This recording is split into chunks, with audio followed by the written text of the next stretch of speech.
Topic जो है, subject जो है वो है इंडियन हिस्ट्री, अर्थात भारतीय इतिहास। ठीक है, टॉपिक जो है वो है क्या है आपका, इंडियन हिस्ट्री या भारतीय इतिहास पढ़ रहे हैं। और जो इंडियन हिस्ट्री है उसमें 3 अलग-अलग पार्ट होते हैं, एंशिएंट, मिडाइवल और मॉडर्न, जिसमें से हम पहला पढ़ने जा रहे हैं कौन सा, मॉडर्न हिस्ट्री या आधुनिक भारत का इतिहास। और मॉडर्न हिस्ट्री में भी मैंने बताया थे 2 भाग होते हैं, इसके 2 पार्ट होंगे। एक्चुअल में मॉडर्न हिस्ट्री का फर्स्ट पार्ट होगा यूरोपियन कंपनी, ठीक है, एवं इसका विस्तार, ठीक है, एक्सटेंशन या इसका विस्तार, कैसे यूरोपियन कंपनी भारत आई, ठीक है। और यूरोपियन कंपनी में मैंने आपको बताया था ब्रिटिश कंपनी जो थी ज्यादा पावरफुल थी और धीरे धीरे उन्होंने पूरे भारत पर अपना क्या कर लिया, अपना कब्जा कर लिया, कैप्चर कर लिया। और दूसरा पार्ट ये था कि जब भारतीयों को ये समझ में आया कि हाँ भाई ठीक है, हमारे साथ गलत हो रहा है, और इसके लिए उन्होंने जो मूवमेंट चलाया वही क्या है आपका, स्वतंत्रता आंदोलन। हम आधुनिक भारत को 2 भागों में देखते हैं, एक आपका फ्रीडम मूवमेंट और एक आपका यूरोपियन कंपनी और उसका एक्सटेंशन के रूप में। क्लियर है?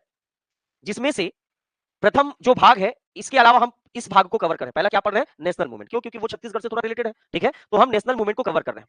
तो भारतीय इतिहास में हम सबसे पहला जो पार्ट कवर कर रहे हैं वो कौन सा है, स्वतंत्रता आंदोलन, ठीक है। कौन सा है आपका, स्वतंत्रता आंदोलन। और इसकी जो वास्तविक डेट है या रियल जो टाइम माना जाता है वो है आपका 1885 से 1947, ठीक है। इसके पहले की जो कहानी है वो आप समझोगे, लेकिन इसको समझना बहुत जरूरी है कि 1885 से 1885 टू 1947 के बीच में ऐसी क्या हुई, ऐसी क्या घटनाएं हुई, इन चीजों को समझना है। इसी को हम क्या कहते हैं, आपका नेशनल मूवमेंट या फ्रीडम मूवमेंट कहते हैं। अब 1885 से क्यों, क्योंकि ये वो दौर था जब ये स्टार्ट हुआ कि हमने अंग्रेजों की बातों को काटना शुरू किया या अंग्रेजों के विरुद्ध अपनी बात रखना शुरू की। कब से, 1885 से। तो ऐसा क्यों हुआ कि हम 1885 से 1885 से अपनी बात रखना शुरू किए, क्योंकि बात रखने के लिए सबसे बड़ा जो एसोसिएशन बना, सबसे बड़ी एक संस्था बनी भारत की, उसका नाम था इंडियन नेशनल कांग्रेस या भारतीय राष्ट्रीय कांग्रेस। समझ में आ रहा है, सबसे जो बड़ा मंच था, ठीक है, सबसे जो बड़ा मंच जिसके माध्यम से हम अपनी बात अंग्रेजों तक रख रहे थे, वो एक संगठन था, एक एसोसिएशन था, जिसका नाम था इंडियन नेशनल कांग्रेस, अर्थात इसी को हम क्या कहेंगे, भारतीय राष्ट्रीय कांग्रेस। ये इस समय की सबसे बड़ी पॉलिटिकल पार्टी बोल सकते हो, पॉलिटिकल ऑर्गेनाइजेशन बोल सकते हो, कि भारतीय राष्ट्रीय कांग्रेस जो थी सबसे बड़ी संगठन थी जो भारतीयों की समस्याओं को अंग्रेजों के सामने रखती थी। और यही से हम जो है नेशनल मूवमेंट की आपका शुरुआत को, यानी कि उसकी स्टार्टिंग पॉइंट से पढ़ना शुरू करते हैं। अब देखिए, ये जो भारतीय राष्ट्रीय कांग्रेस है, ये वास्तव में जो बना है, ये बना है 28 दिसंबर 1885, ठीक है। ये इसके पहले का क्लास में ऑलरेडी ले चुका हूं बेटा, है ना, 2 क्लासेस इसके पहले का है। बाकी सब लोग जो पढ़े वो जान रहे हो, जो नहीं पढ़े उसके लिए मैं एक बेस बना रहा हूं, ताकि आप शुरू से यहां से ही पढ़ेंगे तो भी आपको क्या होगा, समझ में आएगा। कोशिश करना, मैं समय दूंगा, थोड़ा साथ साथ आप लिखते चले ताकि समय बच्चे और हम रहे, साथ साथ लिखना है, सुनना भी है, मैं बहुत आराम से आपको पढ़ाऊंगा, ठीक है। तो भारतीय राष्ट्रीय कांग्रेस की स्थापना कब हुई, 28 दिसंबर 1885 को।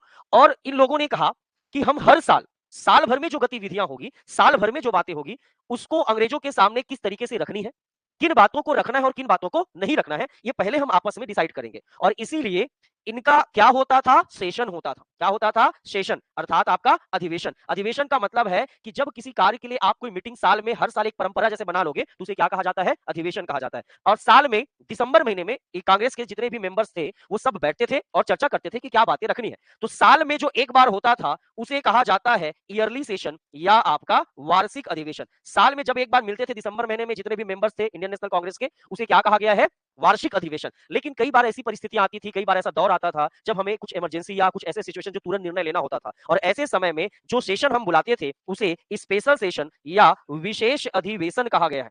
क्या कहा गया है आपका, विशेष अधिवेशन कहा गया है। अब जब हम भारतीय राष्ट्रीय कांग्रेस जब पढ़ते हैं तो हम देखते हैं कि भारतीय राष्ट्रीय कांग्रेस कोई भी चीजें जब शुरुआत में बनती है तो वो चाहती है कि थोड़ा सा प्रमोट हो, थोड़ा सा प्रचार प्रसार करे, जनता की भागीदारी हो, पार्टिसिपेशन ज्यादा हो, हर हर कैटेगरी के लोग उनसे जुड़े, यही तो चाहेंगे ना भाई। इसीलिए शुरुआती दौर पर कांग्रेस के जो सेशन होंगे वो पूरे भारत के लोगों को जोड़ने के लिए होगा। और आज के मुख्य टॉपिक में जो सबसे बार बार जो आपको मिसलेनियस प्रश्न दिखते हैं वो है कांग्रेस का कौन कौन से इंपॉर्टेंट सेशन हुए। वैसे आप ईयरली सेशन अगर देखोगे तो आजादी के समय तक लगभग कितने सेशन हुए हैं, आपका 55 सेशन टोटल। जो 55 ईयरली सेशन जो हुआ है इंडियन नेशनल कांग्रेस का, ठीक है, 1900 आजादी तक या 47 तक, 48 तक, जैसे भी बोलो, 55 आपका ईयरली सेशन हुआ है। और इसी 55 सेशन को हम इस मूवमेंट के साथ पढ़ेंगे। लेकिन कुछ सेशन ऐसे हैं जिनके बारे में जानना आपको बहुत इंपॉर्टेंट है, आवश्यक है, और उससे प्रश्न बनता है। तो आज की हमारी जो मेन टॉपिक है, जो मेन क्लास है, वही है भारतीय इतिहास में जो कांग्रेस है उसके कौन कौन से ऐसे अधिवेशन है या सेशन है जिसको आपको जानना है। और इसलिए नहीं कि वो काम का है, इसलिए कि आगे की पृष्ठभूमि भी उसी सेशन के हिसाब से क्या होगा, तैयार होगा। क्लियर है? तो ठीक, तो यहां तक आपको समझना है। अब थोड़ा सा आगे देखिएगा।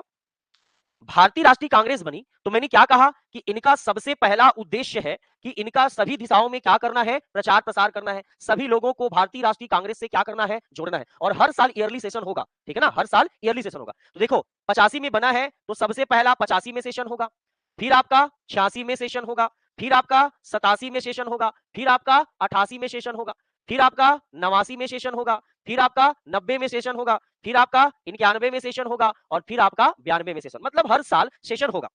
ये दोनों मैप को बनाने का उद्देश्य क्या है? ये दोनों मैप मैंने इसलिए बनाया कि शुरुआत में कांग्रेस का लक्ष्य है कि भारत के सभी दिशाओं में भारतीय राष्ट्रीय कांग्रेस का प्रचार करना है। इसीलिए शुरुआत के जो 8 सेशन होंगे या 8 अधिवेशन होंगे वो भारत के सभी दिशाओं में होगा। क्यों? देखिए, यहाँ हुआ, यहाँ हुआ, यहाँ हुआ और यहाँ। तो पहला यहाँ हुआ, फिर दूसरा, तीसरा और चौथा, फिर आपका पांचवा यहाँ हुआ, फिर यहाँ, फिर आपका यहाँ हुआ। मतलब सभी दिशाओं के लोग जाने कि एक बड़ी संगठन बन चुकी है और आइए आप इसमें जुड़िए और हमारे माध्यम से अपनी बातों को रखिए ताकि हम ब्रिटिश सरकार से, ब्रिटिश गवर्नमेंट से अपनी बात को क्या कर सके, रख सके। क्लियर है? तो शुरुआत के जो 8 अधिवेशन है वो जगह को पूछा जाता है बेटा, प्लेस को, कौन कौन कहां पर हुआ। तो सबसे पहला मेन जगह कौन था? बंबई।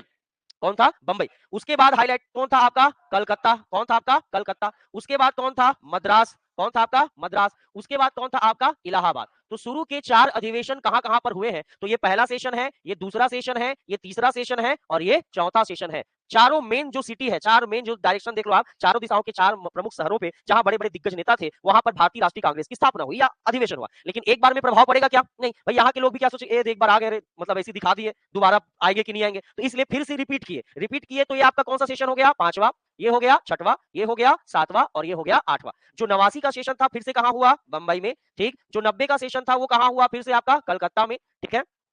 ये आपका मद्रास की जगह बस चेंज हो जाएगा, क्या आ जाएगा आपका? नागपुर। और ये जैसा का तैसा रहेगा कहां पर आपका? इलाहाबाद में। तो ये कांग्रेस के शुरू के महत्वपूर्ण 8 अधिवेशन को याद रखना है। फिर क्या होगा? जब भी कोई एक मीटिंग होती है तो मीटिंग में 10 प्रकार के विचार आएंगे ना भाई। कोई कुछ और बोलेगा, 4 लोग कुछ और चाहेंगे, तो ऐसे समय में कभी ना कभी विवाद हो जाती है। और जब विवाद हो जाती है तो फिर एक ही विकल्प बचता है और वो है वोटिंग। क्या विकल्प है? वोटिंग। कितने लोग इस बात से सहमत है, कितने इस बात से सहमत है। और वोटिंग डिपेंड करता है कि किस पक्ष की बात रखी जाए, वो डिपेंड करता है मेजोरिटी पर, यानी कि बहुमत। जिसकी मेजोरिटी ज्यादा होगी उसकी बात रखा जाएगा। लेकिन कई दौर ऐसा आता था कि मेजोरिटी क्या हो जाती थी? बराबर। भाई अगर मान लो 50 लोग हैं, 25 लोग चाह रहे हैं ऐसा हो, 25 लोग चाह रहे हैं ऐसा नहीं हो, तो ऐसे में तो कोई निष्कर्ष नहीं निकल पाएगा। इसके लिए हर दुनिया की होने वाली मीटिंग के लिए एक अध्यक्ष रखा जाता है। वो कभी भी नॉर्मल कंडीशन पे अपना वोट नहीं डालता। वो वोट तभी करता है जब दोनों पक्ष बराबर हो जाए। जब दोनों पक्ष क्या हो जाए? बराबर हो जाए। तो वैसे ही कांग्रेस का जब भी सेशन होता था तो कोई एक व्यक्ति को कांग्रेस का क्या बनाया जाता था? प्रेसिडेंट बनाया जाता था, अध्यक्ष बनाया जाता था।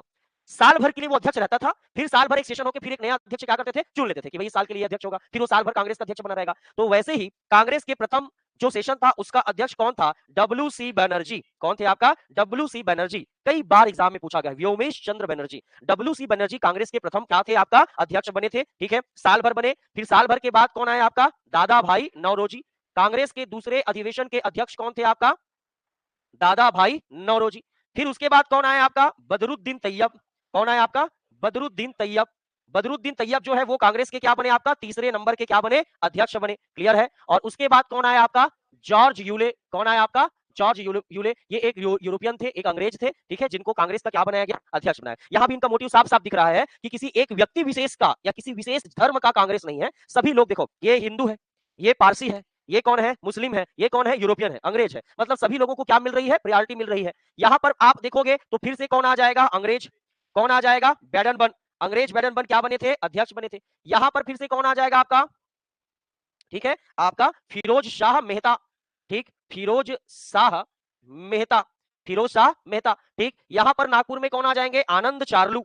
कौन आ जाएंगे आपका? आनंद चार्लू। ठीक, मद्रास के नेता थे, जाने माने। ठीक है, नागपुर के अधिवेशन में जो है ये यहाँ पर अध्यक्ष बने थे। और इलाहाबाद में वापस से कौन आ गया? डब्ल्यू.सी. बनर्जी। वापस से व्योमेश चंद्र बनर्जी। तो यहाँ पर देखो बेटा, जो पहला सवाल आएगा वो इसी से आएगा। ठीक है, पहला सवाल आएगा वो यही से आएगा। मैच द फॉलोइंग पूछेगा या कुछ भी प्रश्न पूछेगा तो इन अधिवेशनों को याद रखना है। और इससे एक प्रश्न याद आपको रखना है, 2 प्रश्न याद रखना है। पहला प्रश्न है कि लगातार, ठीक है, कंटिन्यूअस आप देखोगे तो लगातार 2 अंग्रेज जो भारतीय राष्ट्रीय कांग्रेस के अध्यक्ष बने वह कौन कौन थे? तो याद रखना, जॉर्ज यूले और बैडनबर्न। पहली बार ऐसा हो रहा है कि 2 बार कोई अंग्रेज लगातार क्या बन रहा है? अंग्रेज बोल रहा हूं ना, किसी पर्सन का नाम नहीं ले रहा हूं। पर्सन में भी 2 बार कोई रिपीट हुआ है क्या? नहीं हुआ। पर कोई ब्रिटिशर्स क्या बन रहा है आपका? 2 बार। देखो 88 में बना और तुरंत 89 में भी कौन बन गया? बैडनबर्न। लेकिन अगर पूछेगा, अगर आप पर्सनालिटी के हिसाब से जाओगे, ऐसा कौन सा व्यक्ति है जो लगातार 2 बार कांग्रेस का क्या बना? अध्यक्ष। मतलब लगातार नहीं, 2 बार कांग्रेस का अध्यक्ष बना और वो कौन है आपका? डब्ल्यू.सी. बनर्जी। कंटिन्यूअस अभी कोई नहीं बना है, पर 2 बार भारतीय राष्ट्रीय कांग्रेस का अध्यक्ष बनने का प्रथम अवसर किसको मिला? उमेश चंद्र बनर्जी। तो ये शुरुआत के 8 अधिवेशन से है और इन 8 अधिवेशनों से इस प्रकार के प्रश्न आपको याद रखना है। और वैसे ही उसके बाद जो 55 आपके अधिवेशन है उनमें जो सिलेक्टेड जो सेशन है उसको आपको याद रखना है। यहां तक कोई दिक्कत? क्लियर है यहां तक? बढ़िया, अब आगे। ठीक है, नोट करना, नोट करने के लिए बहुत समय है, अभी मैं सब बता दूंगा, पीडीएफ दे दूंगा आपको। ठीक है, बढ़िया, आगे। ठीक, या ले लो 5 मिनट, 2 मिनट ले लो, 2 मिनट नोट कर लो, जिनको नहीं किए हो कर लो। ठीक है, ध्यान समझना। जो सबसे पहला हम अधिवेशन या सेशन पढ़ रहे हैं इसमें हम जो सेशन कंप्लीट करेंगे वो है आपका, ठीक है, 1936। जैसा मैं बोल रहा हूं वैसा अपना दिमाग नहीं लगाना, ठीक है ना। 1936 से, ठीक है, इंडिपेंडेंस यानी कि आपका स्वतंत्रता तक के जो कांग्रेस के अधिवेशन हुए हैं उनको पहले समझना है। 1936 1936 से स्वतंत्रता तक यानी 1947 48 तक जो भी कांग्रेस के सेशन हुए हैं इसको पहले समझना है, पहले ही भाग में। समझ में आ रहा है? बाकी सेशन को हम नेशनल मूवमेंट के साथ कवर करेंगे, लेकिन वो सेशन जो छूट जाते हैं उसे आपको ध्यान में रखना है और बहुत बारीकी से समझना। चलिए, सबसे पहला जो सेशन होगा वो 1936 में होगा। आप देखिए फिर लिखना, अभी मत लिखिए। और उसके बाद जो सेशन होगा वो 1937 में होगा। हर साल होना है, ईयरली दिसंबर महीने में होना है ना जी। अब इन दोनों की खास बात क्या है तो ध्यान समझिएगा। एक आपका 1938 और एक आपका 1939। चार को पहले दिमाग में रखो, लगातार है, डेट याद करने की जरूरत नहीं है, मैंने ऑलरेडी लिख दिया 1936 से आपका इंडिपेंडेंस तक। क्लियर है? 1936 में जो अध्यक्ष बनेंगे वो है आपका जवाहरलाल नेहरू जी। ठीक है, नाम सुने होंगे, मोतीलाल नेहरू के बेटे जवाहरलाल नेहरू। ठीक, और 37 में भी कौन बनेंगे आपका जवाहरलाल नेहरू। समझ में आ रहा है क्यों बता रहा हूं? समझ में आ रहा है? और 1938 में बनेंगे एस.सी. बोस अर्थात सुभाष चंद्र बोस। ठीक, और 39 में भी बनेंगे सुभाष चंद्र बोस। ध्यान से समझना इन सेशन की खास बात क्या है। ठीक है, तो जो 36 से आपका स्वतंत्रता तक हुआ है, तो 36 में जवाहरलाल नेहरू, 37 में भी जवाहरलाल नेहरू, 38 में सुभाष चंद्र बोस, आपका 39 में भी सुभाष चंद्र बोस। तो देखो, ये भी लगातार कांग्रेस के अध्यक्ष बने और ये भी लगातार कांग्रेस के क्या बने, अध्यक्ष बने। भाई एक साल बने, फिर बने, फिर बने, फिर बने, ऐसा चल रहा है। तो आपसे ये प्रश्न पूछा जा सकता है कि ऐसे कौन से व्यक्ति हैं जो लगातार भारतीय राष्ट्रीय कांग्रेस के प्रेसिडेंट रह चुके हैं। तो एक नाम किसका आएगा, एक नाम किसका आएगा, सुभाष चंद्र। या आपको ये पूछेगा कि कौन सा वो सेशन था जिसमें लगातार बने हैं, उल्टा कर देगा, सुभाष चंद्र बोस को ऊपर कर देगा, जवाहरलाल नेहरू को नीचे सेशन में कर देंगे। अब यहां से आप याद रखना है कि जवाहरलाल नेहरू 36 में भी थे, जवाहरलाल नेहरू 37 में भी थे, सुभाष चंद्र बोस 38 में भी थे, 39 में भी थे। तो पूरे भारतीय इतिहास में ऐसे कितने लोग हैं जो लगातार कांग्रेस के क्या बने हैं, अध्यक्ष। लगातार कांग्रेस के कंटिन्यूअस आप देखोगे तो अध्यक्ष प्रेसिडेंट बने हैं। ऐसे कितने लोग हैं, अगर आपको अंक में पूछे, डिजिट में, लगातार भारतीय राष्ट्रीय कांग्रेस के 2 बार अध्यक्ष, कितने बार, 2 बार। ठीक है, तो लगातार 2 बार अध्यक्ष बनने वाले में किसका नाम आएगा ऐसा पूछेगा, तो कितने बार, कौन, कितने लोग हैं। हाँ, इसीलिए आप फंसोगे क्योंकि लोगों की संख्या कितनी है, 3 बार। 3 लोग ऐसे हैं जो भारतीय राष्ट्रीय कांग्रेस के लगातार अध्यक्ष बने हैं। कितने लोग हैं, 3। 2 आपके सामने हैं, एक जवाहरलाल नेहरू और एक सुभाष चंद्र बोस। तीसरे व्यक्ति का नाम ही ढूंढना है और तीसरे व्यक्ति का नाम है रास बिहारी घोष। यहीं से प्रश्न बनना शुरू हो जाएगा। रास बिहारी घोष, रास बिहारी घोष जो है ये आपका महाराष्ट्र के पुणे के जाने माने नेता थे। कहां के, महाराष्ट्र के पुणे क्षेत्र के जाने माने नेता थे। पुणे सतारा क्षेत्र में इनका वर्चस्व था। और रास बिहारी बोस भी कांग्रेस के लगातार 2 बार क्या रह चुके हैं, अध्यक्ष। तो ऐसे कितने पर्सनालिटी हो गए, 3, जो कांग्रेस के कंटिन्यू क्या बने हैं, अध्यक्ष। और ये अध्यक्ष बने हैं 1907 और 1908। अब चूंकि 1907-8 में अभी पढ़ाया नहीं हूं, जब आऊंगा तो पढ़ाऊंगा, क्यों बना ये भी समझ में आ जाएगा। लेकिन ध्यान रहे कि आपका जो रास बिहारी बोस है वो 1907 और 1908 में कांग्रेस के अध्यक्ष रह चुके हैं लगातार। तो ऐसे कितने लोग हो गए, 3। तो 36 यानी 36 37 में जवाहरलाल नेहरू, 38 39 में सुभाष चंद्र बोस और 7 और 8 में कौन है आपका, रास बिहारी घोष। एक सेम नाम वाला व्यक्ति भी मिलेगा, रास बिहारी बोस। समझ में आ रहा है, कंफ्यूज नहीं होना, मैं बार बार बोल रहा हूं। रास बिहारी बोस अलग है, वो ये देखो दोनों में अंतर क्या है। रास बिहारी बोस जो है वो एक्सट्रीमिस्ट पार्टी के हैं यानी गरम दल के हैं, और रास बिहारी बोस मॉडरेट पार्टी के हैं यानी कि नरम दल के हैं। ये अंतर है दोनों में। अभी उनका भी नाम सुनोगे धीरे धीरे। ये पहला बात समझ में आया कि नहीं आया, आ गया। अब देखिए, तो 36 हो गया, 37 हो गया, 38 हो गया और 39। अब इन्हीं की खास बात मैं समझा रहा हूं। तो सबसे पहला ये लिखने के बाद फिर से इसी को लिखना है, 1936। ठीक है, थोड़ा समझते जाना, मेरी बातों को सुनना तो ही आपको हिस्ट्री समझ में आएगी, नहीं तो नहीं आएगी। 36 का दौर, 1936 का दौर क्या है, थोड़ा सा झांको। 1935 में, या थोड़ा सा और पीछे ले जाता हूं मैं, 1930 में गांधी जी ने नमक कानून तोड़ा था, जान रहे हो। सिविल डिसओबीडियंस मूवमेंट, सविनय अवज्ञा आंदोलन, दांडी यात्रा, वो सब पढ़ोगे। सविनय अवज्ञा आंदोलन भारत का एक ऐसा आंदोलन था जिन्होंने भारत में वो उम्मीदें लगा दी या वो भारतीयों के मन में डाल दिया कि इस बार 1930 में हमें आजाद होने से कोई भी नहीं रोक सकता। अगर हम आजाद भी नहीं होंगे तो इतना तो कंफर्म है कि अंग्रेज लोग जो शासन चला रहे हैं वो पूरा पूरा भारतीयों को क्या कर देंगे, सौंप देंगे। ये 1930 की बात है। लेकिन अंग्रेजों ने एक ऐसा जाल रचा जिसमें पूरे कांग्रेस फंस गई, साथ में गांधी जी भी फंस गए। ऐसा जाल, तो उससे पहले भारत में साइमन नाम का आदमी आया था 1928 में। साइमन जब आया तो साइमन क्यों आए थे भारत, समझना। तो साइमन इसलिए भारत आए थे कि उनको भेजा गया था कि देखो भारतीयों की समस्याएं क्या है, और जाकर वहां देखोगे तो समस्याएं समझ में आएगी, उसके हिसाब से हम आगे निर्णय ले पाएंगे। साइमन ने जब रिपोर्ट सबमिट किया 1930 में, तो उन्होंने एक बात स्पष्ट कर दी कि भारत में जाति और धर्म के नाम पर लड़ने वाले लोग ज्यादा थे। वो जैसे ही साइमन कमीशन भारत आए तो हर कैटेगरी के वर्ग के लोग चाहते थे कि हमारा फायदा हो, हर व्यक्ति, हर कैटेगरी के लोग उनके आसपास जाते थे, भाई हमारे लिए भी लिखना, हमको भी कुछ दिला दे। भारतीय में एकता, यूनिटी नहीं दिख रही थी, और इस बात को अंग्रेज समझ गए, और इसीलिए उन्होंने राउंड टेबल कॉन्फ्रेंस बुलाया, यानी कि गोलमेज सम्मेलन बुलाया, और कहा कि यही अच्छा अवसर है कि हम ये अनाउंसमेंट कर दे कि तुम लोग तो आपस में बटे हो, इससे अच्छा राउंड टेबल में बुलाते हैं, आपस में लड़ेंगे लोग, और इससे यही स्पष्ट हो जाएगा कि लोग बटे हुए हैं, और हमको कहने की जरूरत नहीं है, कांग्रेस समझ जाएगी कि हम झूठ नहीं बोल रहे। राउंड टेबल कॉन्फ्रेंस बुलाया गया, हर पार्टी, हर जाति, हर धर्म के लोगों को बताया, बताओ भाई क्या चाहते हो आप लोग। तो अंबेडकर जी अलग मूड में थे, हमें दलितों के लिए चाहिए। मोहम्मद अली जिन्ना अलग मूड में थे, हमको मुस्लिमों के लिए चाहिए। सरदार सपूर सिंह गए थे, वो चाह रहे थे कि सिखों के लिए अलग हो। रियासत के राजा बोलते थे नहीं, हम नहीं, कुछ हमको इंडिपेंडेंट रहना है। तो ये अंग्रेज मुस्कुरा रहे, हंसते थे इन बातों सुनकर, देख रहे हो ये भारत है और इनको आजादी चाहिए और इनको प्रशासन चाहिए। लेकिन गांधी जी नहीं गए थे, क्योंकि उनका एक दृढ़ निश्चय था कि हमें आंदोलन चलाना है, और उन्होंने भारत में सिविल डिसोबीडियंस मूवमेंट चला दिया नमक कानून के माध्यम से, ऐसा लग रहा था कि आजादी मिल जाएगी। लेकिन सब फंस गए, और सब फंसे क्योंकि भारत की सबसे बड़ी राजनीतिक पार्टी कौन थी? पॉलिटिकल पार्टी कांग्रेस थी। कांग्रेस नहीं गई थी पहले में। तो मैकडोनल्ड जो प्रधानमंत्री थे, सब नाम सब लिखवाऊंगा एक एक लाइन, अभी मैं केवल पृष्ठभूमि बना रहा हूं आपका। मैकडोनल्ड ब्रिटेन के प्रधानमंत्री ने उस समय भारत के वायसराय इरविन से कहा कि जाओ गांधी से बात करो। इरविन आए, गांधी को झांसे में लिए। गांधी तो चाह ही नहीं रहे थे मिलना, लेकिन वो तेज बहादुर सपुर हाथ पांव जोड़े, गांधी जी बात तो कर लो, कुछ तो निष्कर्ष आएगा। गांधी जी मान गए, और गांधी जी माने, गांधी जी समझौता हुई। गांधी जी समझौता का परिणाम ये भी हुआ, भगत सिंह आगे सुखदेव को फांसी भी हो गई। भले गांधी जी का वो विचार नहीं था, लेकिन कारण तो वही बनाना। समझ में आ रहा है? और इसके बाद से गांधी जी चले गए जेल, हताश हो गए, सब टूट गया, बिखर गया, आरोप पे आरोप लगा गांधी जी के ऊपर, वो भी एकदम हताश हो गए। बोले कि यार अब मैं ये सब झंझट में नहीं पड़ूंगा, मैं जा रहा हूँ अब दलितों का उत्थान करने। इसलिए वो पूरा भारत घूमने लगे हरिजनों के उद्धार के लिए, जितने भी आपके डिप्रेस्ड क्लास थे, जितने भी आपके शेड्यूल क्लास थे, उन लोगों का समाज में उनको जोड़ने के लिए। तो कांग्रेस में अस्थिरता आने लगी थी। कांग्रेस एकदम एक्टिव, मतलब जो एक्टिव रहते थे पहले कुछ करना, एकदम शांत हो गया था। और इसी का फायदा उठाकर 1935 में ब्रिटिश गवर्नमेंट ने एक एक्ट पारित किया, जिसे गवर्नमेंट इंडिया एक्ट 1935 कहा जाता है, भारत का छोटा संविधान, पहले का संविधान। अब तो यहीं पर इन्होंने कहा कि कांग्रेस का आपका अध्यक्ष कौन है? आपका जवाहरलाल नेहरू। और इन्होंने कहा कि अब कांग्रेस का एक ही लक्ष्य होना चाहिए, और वो लक्ष्य होना चाहिए समाजवाद, सोशलिज्म। समाजवाद का मतलब है कि अब हमें समाज के मुख्य धारा में, समाज के साथ जुड़कर समाज के लोगों के हितों के बारे में सोचना है। इसलिए सबसे पहला क्वेश्चन, दो क्वेश्चन बनेगा। पहली बार समाजवाद का प्रस्ताव या प्रपोजल किस नेता ने रखा था? तो याद रखेंगे जवाहरलाल नेहरू ने रखा था। याद रहेगा, मोस्ट इंपॉर्टेंट क्वेश्चन। समाजवाद का लक्ष्य, समाजवाद का मतलब ही समझना बेटा, इकोनॉमिक्स का शब्द है। समाजवादी मतलब है समाज की लोगों को लेकर चलना। जब समाजवादी विचार जुड़ती है तो समाज के लोगों के हितों को ध्यान दिया जाता है। समझ में आ रहा है? ठीक है। अब जवाहरलाल नेहरू ने प्रस्ताव रखा, कौन से सेशन में रखा?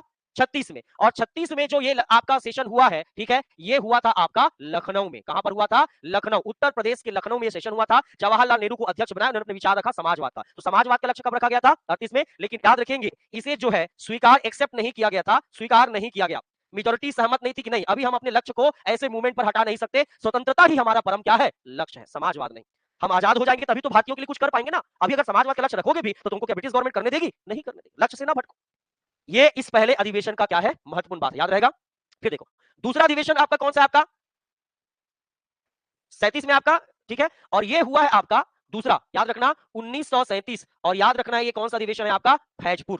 फैजपुर बोलने से आपका महाराष्ट्र, ठीक है। तो 1937 का अधिवेशन कहां हुआ है? फैजपुर। और इसके भी अध्यक्ष कौन है? आपका जवाहरलाल नेहरू। इसके भी अध्यक्ष कौन है? आपका जवाहरलाल नेहरू। इस अधिवेशन की सबसे आम बात यह थी कि इसमें कांग्रेस चाहती थी कि चुनाव लड़े। 1935 के अधिनियम में कहा गया था कि भारत में अब चुनाव 5 वर्ष के लिए होगा। अभी तक लोग चुनते थे, ऐसे चुन लेते थे। अब पहली बार जनता क्या करेगी? वोट डालेगी। 1935 में कहा गया था कि चुनाव होगा, लेकिन चुनाव कब होगा कहा गया था? 37 में। तो याद रखेंगे, एक तो आपका इसी समय हुआ है पहला जनरल इलेक्शन। भारत का पहला आम चुनाव कब हुआ है पूछेगा तो 1937 माना। पर एक्ट पूछेगा किस अधिनियम के तहत हुआ है तो 1935 के अधिनियम, एक्ट 1935 था, जिसमें कहा गया था कि चुनाव होगा। पर वो चुनाव कब हुआ? 1930। ये पहला आम चुनाव का मतलब समझना, जनरल इलेक्शन का मतलब कि जब किसी व्यक्ति को 5 वर्ष के लिए चुना जाता है उसे आम चुनाव कहा जाता है। जैसे हमारे यहाँ क्या चुनाव होता है? आम चुनाव। हम किसी भी प्रतिनिधि को कितने वर्ष के लिए चुनते हैं? 5 वर्ष के लिए। तो इसमें इस बात पर फैसला करने के लिए अधिवेशन बुलाया गया था कि इस चुनाव में कांग्रेस भाग लेगी या नहीं लेगी। समझ आ रहा है? तो इसमें कांग्रेस ने भाग लिया, आम चुनाव में जीता भी, और उन्होंने अपनी भारत में अलग अलग प्रोविंस में अपनी क्या बनाई? सरकार भी, गवर्नमेंट भी बनाई थी। तो याद रखना दो इंपॉर्टेंट फैक्टर, पहला आम चुनाव पर कब हुआ है आपका? 37 में, ये आपका फैजपुर है। और सबसे इंपॉर्टेंट बात इस अधिवेशन का ये था कि अभी तक जो बड़े बड़े शहरों के लोगों को जोड़ने का प्रयास करते थे कांग्रेस में, कौन लोग थे? वकील, डॉक्टर, पढ़े लिखे। गरीब व्यक्ति जो पढ़ा लिखा नहीं, वो कांग्रेस में जाके क्या करेगा? उसको बेचारा कुछ समझ नहीं है। दूसरी बात, जो गरीब मजदूर लोग होते थे उनके पास इतना समय नहीं है कि वो काम छोड़ के पैसा खर्चा करके एक सेशन अटेंड करने जाए। उनके लिए तो भाई 10 रुपया भी इंपॉर्टेंट था, तो उन लोग नहीं जुड़ते थे। तो पहली बार ये ऐसा अधिवेशन था जो कि कहां पर हुआ है? गांव में हुआ है। याद रखना, अभी तक जितने भी अधिवेशन सिटी में होते थे, पहला एकमात्र अधिवेशन फैजपुर था जो किसी विलेज या किसी गांव में एक छोटे से जगह पर बुलाया गया था। क्यों? कौन थे अध्यक्ष? सुभाष चंद्र बोस। और यह अधिवेशन हुआ है आपका हरिपुरा गुजरात में। कहां हुआ है आपका? हरिपुरा गुजरात में। ठीक है, ये सेशन कहां हुआ है आपका? हरिपुरा, गुजरात में। अब देखो इस सेशन की खास बात क्या है। सुभाष चंद्र बोस काफी पढ़े लिखे व्यक्ति थे, आईसीएस पास थे ये भी, ठीक है, Indian civil service pass out थे।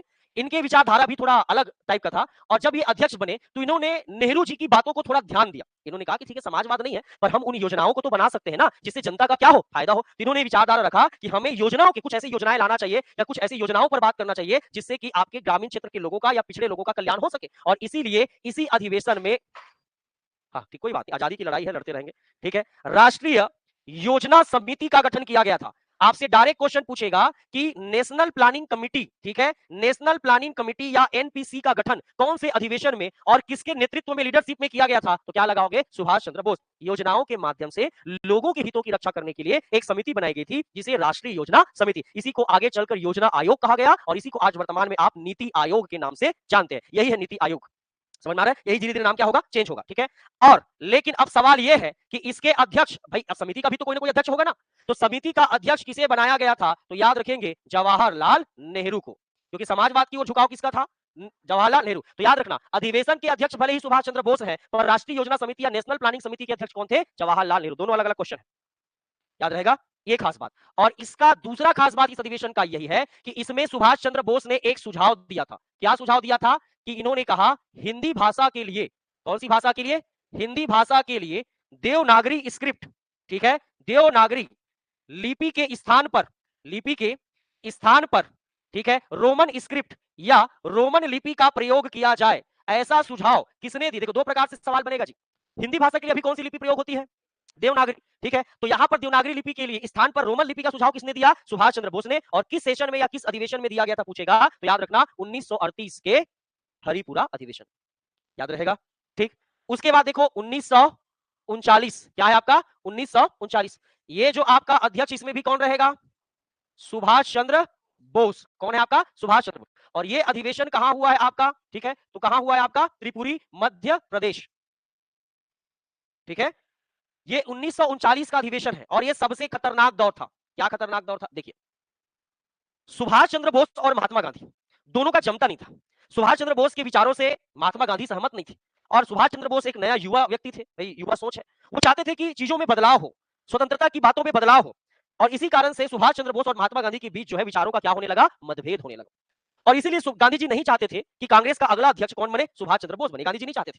और इसीलिए जब 1939 के लिए अध्यक्ष पद के लिए बात हुई तो गांधी जी ने ऑब्जेक्शन कर दिया, नहीं भाई नहीं, वो सुभाष चंद्र बोस को नहीं बनाना है। और गांधी जी बात काट नहीं सकते थे। गांधी जी बोले मतलब तो पत्थर की लकीर भी छोटा पड़ जाए। समझ में आ रहा है? क्योंकि सबसे अनुभवी व्यक्ति जो जीवित था वो कौन था? महात्मा गांधी। उससे बड़ा एक्सपीरियंस तो किसी को था नहीं। उनकी बात को मानना मतलब अकेले विद्रोह कर देना है। समझ में आ रहा है? तो इसलिए गांधी जी की बात को बोले, तो गांधी जी को बोले ठीक है गांधी जी आप ही बताइए आप किसको बनाना चाहते हैं, किसको? तो गांधी जी ने कहा कि देखो भाई मैं नहीं बनूंगा, मैं नहीं बनूंगा, मैं ही समझो, मुझे ही समझो, पर मेरा एक व्यक्ति खड़ा होगा जिसका नाम है पट्टाभी सीतारमैया, ठीक। नाम देख के आदमी डर जाए, सीधा निर्विरोध घोषित कर दे, भाई यही ठीक। समझ आ रहा है? पट्टाभी सीतारमैया, ये किसके प्रतिनिधि थे? गांधी जी ने इसको अपनी ओर से खड़ा किया, भाई ले चल ये मेरी ओर से। लेकिन बाकी लोग भी सुभाष चंद्र बोस को भी पसंद करते थे, तो चाहते थे कि मेजोरिटी में निर्णय ले लेते हैं। और एक तरफ कौन खड़े थे? आपका सुभाष चंद्र बोस। तो अब देखो क्वेश्चन कैसे कैसे बनेगा। इस अधिवेशन में पहली बार ऐसा हो रहा है कि अध्यक्ष पद के लिए क्या हो रहा है जी? चुनाव हो रहा है। अध्यक्ष पद के लिए, ठीक है, प्रेसिडेंट के इस पद के लिए पहली बार इलेक्शन या पहली बार चुनाव कौन से अधिवेशन के लिए हुआ था? तो क्या लगाओगे? 1929। तो सुंदरलाल शर्मा भी तो पहुंचे थे, याद आ रहा है? बेचारा छत्तीसगढ़ को अलग करोड़े करके, हाँ टेंशन में, गांधी जी का मूड देख के शांत रह गए। समझ आ रहा है? लेकिन यहां पर जो ज्यादा लोग थे वो किससे सहमत थे? सुभाष चंद्र बोस। और इसीलिए ये चुनाव को जीता कौन? सुभाष चंद्र बोस। और इसीलिए ये क्या बन गए? अध्यक्ष। अब जैसे अध्यक्ष बने गांधी जी के एकदम दिल टूट गया, बोले कि भाई मतलब होता है ना अचानक, मतलब इतना कॉन्फिडेंस और हार जाओ, चुनाव हार जाए। गांधी जी ने कोटेशन भी दिया था कि पट्टाभी सीतारमैया की हार गांधी की हार है, मेरी हार है, ऐसा बोल के शांत हो गए चुपचाप। फिर बोलना बताना बंद कर दिए, एकदम अपन गए अपनी कुटिया में चरखा वरखा चलाते थे, शांत रहते थे, किसी से ज्यादा बातचीत करते नहीं थे। जिनको मिलना होगा मेरे ही दरबार में आ जाओ भाई, क्या बात करना है। तो थोड़े से कांग्रेस के लोग थोड़ा सा घबरा गए कि भाई गांधी जी को ऐसा क्या हो गया, आप बोले तो चुनाव भी तो करवा दिए, अब ज्यादा लोग चाहते हैं कि भाई सुभाष चंद्र बोस बने, तो कोई दिक्कत नहीं। सुभाष चंद्र बोस ने हमेशा कॉपरेट करने का क्या किया? प्रयास किया, गांधी जी से अपने विचार को मिलाने का प्रयास किया। लेकिन थोड़े से गांधी जी जो थोड़े थे वो सहमत नहीं थे किससे? आपका सुभाष चंद्र बोस। अब इस दौर को समझो, ये तो ठीक है चुनाव हो गया, सुभाष चंद्र बोस जीत गए, पट्टा सीतारमैया भी आपका क्या हो गए? हार गए। अब ये पहली बार चुनाव। लेकिन इस दौर को भी तो समझो कि ये कैसा दौर है। ये इस समय स्टार्ट हो गया था द्वितीय विश्व युद्ध। कौन सा दौर स्टार्ट हो गया था? Second world war. समझ में आ रहा है? और ये सबसे बड़ी चुनौती थी। और द्वितीय विश्व युद्ध जब हुआ तो ये चला है 1939 से 1945 तक, ठीक है। फर्स्ट वर्ल्ड वार कब हुआ था जी? 1914 से 1918, ठीक है। सेकेंड वर्ल्ड वार कब हुआ? 1939 से 1945। और थर्ड वर्ल्ड वार कब हुआ है? ठीक है, थर्ड वर्ल्ड वार हुआ मतलब समझ जाना वो इस पूरे सृष्टि का अंतिम दिन होगा, ठीक है, क्योंकि केवल दिवाली समझ में आएगी, ठीक, दिवाली होली सब एक साथ दिखेगा, आपको कलर भी बिखरा दिखेगा, एक ही कलर, ठीक है। देखिए, तो द्वितीय विश्व युद्ध हो गया, अभी कौन बना है अध्यक्ष बेचारा? सुभाष चंद्र बोस। इनकी जिम्मेदारी है चीजों को क्या करे, मैनेज करे। और इस द्वितीय विश्व युद्ध के दौर को समझिएगा कि अब क्या मूवमेंट आ गया है। देखो विचारधारा समझिए, एक तरफ कौन आपका नाराज है? महात्मा गांधी, ये अलग ही दुनिया में टेंशन में है, ठीक है। एक तरफ कौन है आपका? सुभाष चंद्र बोस, ठीक। एक तरफ भारत में अपना नीति जमाए बैठा है कौन? ब्रिटिश, ठीक। एक तरफ भारत में कौन चल रहा है? कांग्रेस की अपनी विचारधारा। एक तरफ मुस्लिम लीग, जिन्ना अली मुस्लिमों का अलग चल रहा है मेन मेन लीडर में, ठीक। अब देखिए, इस समय जब द्वितीय विश्व युद्ध हुआ तो आप देखे थे कि 1937 में क्या हुआ था? चुनाव हुआ था। और चुनाव में किसकी सरकार बन गई थी? कांग्रेस। मतलब हर जगह जितने भी प्रांत थे, ब्रिटिश प्रांत या ब्रिटिश प्रोविंस, उसमें कांग्रेस के सीएम थे, ठीक है, कांग्रेस के मुख्यमंत्री। तो कोई भी निर्णय जब आप लोगे, ब्रिटिश सरकार कोई भी निर्णय लेगी तो किससे पूछ के लेनी चाहिए थी? कांग्रेस से। उन्होंने क्या कहा? अरे भारतीय लोग तो जिंदाबाद है। 1939 के वर्ल्ड वार में बोल दिया कि भारत भी युद्ध लड़ेगा। समझ में आ रहा है? भारत भी युद्ध लड़ेगा। वो कहा? जर्मनी वालों से, जापान वालों से युद्ध लड़ेगा भारत। बोले कि अंग्रेजों का साथ भी देगा कौन? ब्रिटेन के साथ साथ भारत भी युद्ध में क्या है? शामिल है। ये कांग्रेस वालों का दिमाग खराब हो गया। बोले कि ऐसा कैसे युद्ध करवा दिया हमारा, हम नहीं करेंगे भाई युद्ध। आपकी पर्सनल मैटर में हम क्यों भारत को झोंक रहे हो? और इसीलिए कांग्रेस के सारे लोगों ने क्या दे दिया? रिजाइन कर दिया, त्याग पत्र दे दिया। अब देखो कमजोर पड़ गए। कौन कमजोर पड़ गए? ये लोग कमजोर पड़ गए। ये लोग तो अपनी दुनिया में चल रहे हैं। कौन लोग? मुस्लिम। इनको क्या चाहिए? पाकिस्तान चाहिए। हमको कुछ मत दो, जिंदा मार के दे दो, लेकिन पाकिस्तान दे दो, वही वही मरेंगे। समझ में आ रहा है? मरे हुए जाएंगे लेकिन पाकिस्तान ही जाएंगे। ये जिन्ना अली का जिद है, ये अलग मोड में चल रहा है, ठीक। सुभाष चंद्र बोस इनके बीच पट रही है क्या? नहीं, ये अलग मोड में चल रहा है। समझ में आ रहा है? और अंग्रेज फंसा हुआ है। अरे भाग तो ले लिए हैं युद्ध में, लेकिन अगर यही लोग हमारा साथ नहीं देंगे तो यही पीटेंगे पहले, उधर पिटाएंगे तो बात अलग है। और इस बार मुकाबला सामान्य व्यक्ति से नहीं है, हिटलर से है। और हिटलर तो जान ही सुने उनके बारे में, हाँ, जो अपने भाषण से ही करोड़ों लोगों के मन को बदल देता था, वो हिटलर था। समझ में आ रहा है? हिटलर से लड़ाई है भाई, छोटे मोटे व्यक्ति से लड़ाई नहीं है। फंसा हुआ है कौन? पूरा ब्रिटिश सरकार। और एक तरफ इन सब को बेचारे ले दे के रगड़ रगड़ के चल रहे हैं धीरे धीरे कौन? कांग्रेस। रिजाइन तो कर दिए, अब क्या करेंगे? और समझ में आ रहा है? ये सिचुएशन है। कौन सा सिचुएशन है? 1939 का सिचुएशन है। अब देखो क्या है, गांधी जी चाह रहे हैं कि हम इस समय शांतिपूर्वक अंग्रेजों का साथ देकर एक आंदोलन चलाएंगे जिसे भारत छोड़ो आंदोलन। भाई 1939 से 1945 तक चलेगा नहीं वर्ल्ड वार। और इस दौर में गांधी जी का कहना है कि हम भारत छोड़ो क्या चलाएंगे? आंदोलन। भारत छोड़ो का मतलब समझना कि अंग्रेजों को कहा जा रहा है आपने हमें युद्ध में शामिल कर दिया है, आप निकल जाओ, बाहर जाके लड़ना, हम देख लेंगे भारत को कैसे चलाना है, आप छोड़ दो, जिस हाल में छोड़ दो। सुभाष चंद्र बोस क्या बोल रहे हैं कि भाई एक काम करते, हमें जर्मनी और जापान का साथ देना चाहिए, उनको भारत में आक्रमण करने बोलो, और जैसे ही ब्रिटिश हार जाएंगे, ऑलरेडी वो क्या हो गए? हार गए। और हारने के बाद हम अपनी आजादी जर्मनी और जापान से ले लेंगे। ये भी बड़ा रिस्की था, पर मान लो जर्मनी नहीं दिया तो, हाँ, ये सुभाष अभी तो नहीं पड़ता था दोनों का, ठीक। और इधर मुस्लिम लीग क्या चिल्ला रही है? तुम लोग लड़ो झगड़ो, उतना काट के पिज्जा टाइप अलग से निकाल के हमको दे दो। समझ, ये इनका मोड चल रहा है। और इधर सब अलग अलग मोड में चल रहे हैं। तो ऐसे में ही सुभाष चंद्र बोस बोले 1939 में कि अब हमारी विचारधारा नहीं मिल रही है तो मैं कांग्रेस में रह के क्या करूंगा जी। और इन्होंने क्या कर दिया? रिजाइन। क्या पता, मैं नहीं बनूंगा अध्यक्ष, मैं जा रहा हूं भाई, मैं अपना अलग करूं। गांधी जी नाराज है और गांधी जी बिना हम कांग्रेस चला नहीं सकते, तो ऐसे में तो मेरे वजह से सारी चीजें हो रही ना, मैं रिजाइन कर देता हूं, तुम लोग खुश रहो, मैं जा रहा हूं छोड़ के। ऐसा चला गया कौन? सुभाष चंद्र बोस। और त्याग पत्र देने के बाद कांग्रेस का नया अध्यक्ष कौन बना, यही सवाल में पूछेगा। तो याद रखना, कांग्रेस का नया अध्यक्ष कौन बना? आपका Rajendra Prasad ji. Most important question कि 1939 में जब सुभाष चंद्र बोस ने रिजाइन किया तो नया अध्यक्ष कौन बने थे? सुभाष आपका राजेंद्र प्रसाद। और यहीं से आप जानते होंगे कि सुभाष चंद्र बोस जो है, ठीक है, सुभाष चंद्र बोस जो है वो काम करना नहीं छोड़े, वो हिम्मत नहीं हारे, और अलग से इन्होंने अपना एक संगठन बनाया जिसे क्या कहा जाता है? Forward block. याद रखेंगे, एक अलग से अपने कांग्रेस से रिजाइन देने के बाद इन्होंने अपनी एक अलग से संगठन बनाई जिसे क्या कहा जाता है? Forward block. और सुभाष चंद्र बोस किसके माध्यम से काम करने लगे? फॉरवर्ड ब्लॉक के। कब की बात है? 1939। समझ में आ रहा है? सब सेट हो रहा है दिमाग में? अब एक बात समझिएगा, सुभाष चंद्र बोस बढ़िया काम कर रहे थे, लेकिन ब्रिटिश सरकार डर गई। इस समय क्या डर गई? एक तो हम उधर युद्ध में बिजी रहेंगे, इधर इन लोगों का तमाशा चल रहा है, सबको डालो रे जेल में, बाद में इन लोगों को देख लेंगे जो है, बाद में हम भारतीयों से निपट लेंगे, पहले उधर जर्मनी से निपटना जरूरी है। इसलिए सुभाष चंद्र बोस के फॉरवर्ड ब्लॉक को इलीगल अनाउंसमेंट करके सुभाष चंद्र बोस को कहां डाल दिया? जेल में। लेकिन वो आदमी देखो, सुभाष चंद्र बोस तो सुभाष चंद्र बोस थे, 2 साल तक किसी से नहीं मिले। मतलब 39 में जेल गए, 41 में किसी से नहीं मिले, किसी से भी नहीं मिले। तब तक उनका क्या बढ़ गया? दाढ़ी और मूंछ। 2 साल बाद अचानक किसी व्यक्ति को पहले चिकने देखे रहोगे, दाढ़ी मूंछ देखो, पहचान पाओगे क्या? बस जेल से निकलने के लिए इतना काफी था। समझ में आ रहा है? और उन्होंने अपना नकली पासपोर्ट बनवाए, नकली पासपोर्ट बनवाए, और नकली पासपोर्ट बनवा के सीधा दिल्ली से पेशावर होते हुए कहां निकल गए? जर्मनी। सीधा किससे मिलने? हिटलर। सोच, इतना बड़ा हिम्मत है किसी में? बोले ससुरे मैं सीधा जाके हिटलर से ही बात करूंगा कि भैया तुम आओ इधर से।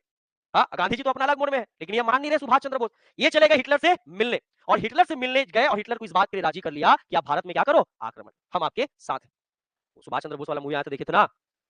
नहीं देखे? मेन मेन मूवी देखा करो जी। हाँ, जो काम का नहीं है उसको देखते हो। ऐसा कहानी में सुने होंगे आप कि जब सुभाष चंद्र बोस हिटलर से मिलने गए थे तो हिटलर अपना बहरूपिया रखा था, वो डायरेक्ट किसी से नहीं मिलते थे, सुने हो कभी? वो अपना बहरूपिया रखते थे। तो सुभाष चंद्र बोस गए, बोले हिटलर से मिलना है, तो पहले हिटलर का बहरूपिया आया और उसे हाथ मिलाया कि मैं हिटलर हूं, सुभाष चंद्र बोस जी कर। तो सुभाष चंद्र बोस बोले आप नहीं हिटलर को बुलाइए, समझे? फिर एक बहरूपिया आया, फिर बोले कि मैं हिटलर हूं, फिर सुभाष चंद्र बोले मुझे आपसे नहीं हिटलर से मिलना है। तो टेंशन में हिटलर आ गया, बोले कैसा आदमी है यार, कैसे पहचान लेता है? तो उनसे फिर एक्चुअल हिटलर आए और बोले कि बैठिए सुभाष चंद्र बोस जी। तो उन्होंने कहा कि बैठ गए, मतलब वो जान गए कि यही हिटलर है। तो उनसे पूछे कि मुझे एक बात बताइए कि आप पहचाने कैसे? तो उन्होंने कहा जर्मनी के इतने बड़े व्यक्ति कभी अपने से हाथ आगे नहीं करते, जितने दो लोग पहले आए उन्होंने मेरे से हाथ आगे किया, खुद हाथ मिलाने का प्रयास किया, और जब आप आए तो आप हाथ नहीं मिलाए, मतलब असली हिटलर कौन थे? आप थे। ये होता है एटीट्यूड, एटीट्यूड रखे थे इसलिए क्या हो गया? पहचान गए। तो इसलिए हिटलर को वहां से कन्विंस किए और हिटलर को कन्विंस करके उन्होंने कहा कि हम भारत पर क्या करेंगे? आक्रमण। अब मोड़ देखिए कैसा मोड़ चल रहा है भारत में। हिटलर को तैयार कर दिए, ठीक, और हिटलर को तैयार कर दिए तो एक बात और समझिएगा कि 1912 में, कब आपका 1912 में एक पर्सन थे जिसका नाम था रास बिहारी बोस। कौन थे आपका? रास बिहारी बोस। इन्होंने गवर्नर जनरल वायसराय पर बम फेंक दिया था और बम फेंके थे तो बम में वायसराय बच गए थे, बाकी सब मर गया था, ठीक। इस कारण से इनको क्या हो गया? केस हो गया, लेकिन इनको फांसी की सजा होती, इसलिए ये भारत को छोड़कर जापान भाग गए थे। जापान में जितने भी भारतीय लोग उधर उधर के जो सेना थे, भारतीय सेना जो काम करते थे दूसरे देशों में, और जो जिन लोगों को मतलब कभी ड्यूटी से निकाल दिए, कभी उन पर आरोप लगा है, ऐसे लोगों को इकट्ठा करके एक फौज बनाए थे। कौन? ये रास बिहारी बोस। इसी को बोला जाता है इंडियन नेशनल आर्मी, INA। ये छोटे छोटे लोगों को, अरे जैसे क्या है ना, मान लो आप जैसे PSC तैयारी कर रहे थे, नहीं एग्जाम क्रैक हो पाया, लेकिन नॉलेज तो है ना, तो छोटे छोटे लोगों को इकट्ठा करके आपने कोचिंग संस्थान शुरू कर दिया। सेम यही सिचुएशन यहाँ पर भी हुआ, जितने लोग सेना में थे भारतीय, सबको मिला के क्या बना दिया? Indian national army. और ये इंडियन नेशनल आर्मी गुप्त रूप से भारत को आजाद कराने के लिए प्रयासरत थी। तो यहाँ पर कहा कि रास बिहारी बोस देखो कब भागे थे? 1912 में।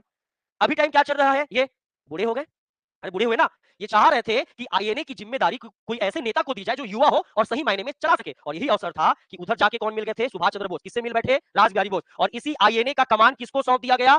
सुभाष चंद्र बोस को सौंप दिया गया। किसको? सुभाष चंद्र बोस। और इसी सुभाष चंद्र बोस ने 1943 में इसी INA का नाम रखकर क्या नाम रख दिया? आजाद हिंद फौज। आजाद हिंद फौज की भी स्थापना किसने किया था? सुभाष चंद्र बोस। ये आजाद हिंद फौज कोई संगठन नहीं है, ये INA था जिसे रास बिहारी बोस ने बनाया था, और इस कमान को किसको सौंपा गया था सिंगापुर में? तो किसको सौंपा गया था? आपका सुभाष चंद्र बोस। अब देखो सिचुएशन क्या है। सिचुएशन ये है कि भारत में ये सब अधिवेशन काम करना सब जुड़ा है। भारत में क्या चल रहा है? भारत छोड़ो आंदोलन। क्या चल रहा है? भारत छोड़ो आंदोलन। कौन चला रहा है? गांधी जी, ठीक। अब इधर से जर्मनी और जापान की क्या पहुंच गई? सेना। देखो इधर जर्मनी और जापान की सेना पहुंच गई म्यांमार तक। कहां तक? म्यांमार। म्यांमार में एक जगह है, वो है इंफाल, पूरा कब कैप्चर कर लिए थे, ठीक। इधर आपका सिंगापुर की ओर से, ठीक है, इधर सिंगापुर से कौन जा रहा है? आजाद हिंद फौज। अंडमान निकोबार पूरा क्षेत्र जो है ये कवर कर लिए हैं, और इधर नेतृत्व कौन कर रहा है? आपका सुभाष चंद्र बोस। देखो अंग्रेज फंस गया। भारत में भारत छोड़ो आंदोलन, ठीक, कौन चला रही है इस आंदोलन को? कांग्रेस, ठीक। और मुस्लिम लीग क्या मांग रही है? पाकिस्तान। इधर ब्रिटेन परेशान, जर्मनी जर्मनी जापान की सेना पहुंच चुकी है, सब टेंशन में, सब टेंशन में। अंग्रेज का पसीना निकल, क्या कर, समझ में आ रहा है? तो इस समय ये सब देश एक साथ थे, रूस और कौन? अमेरिका। ये सब एक समय में सब अंग्रेजों के अधीन थे ना जी, ठीक है, ये सब एक साथ थे, और ये सबका बाप अपने आप को मानता था कौन? ब्रिटेन, यानी कि ब्रिटिश।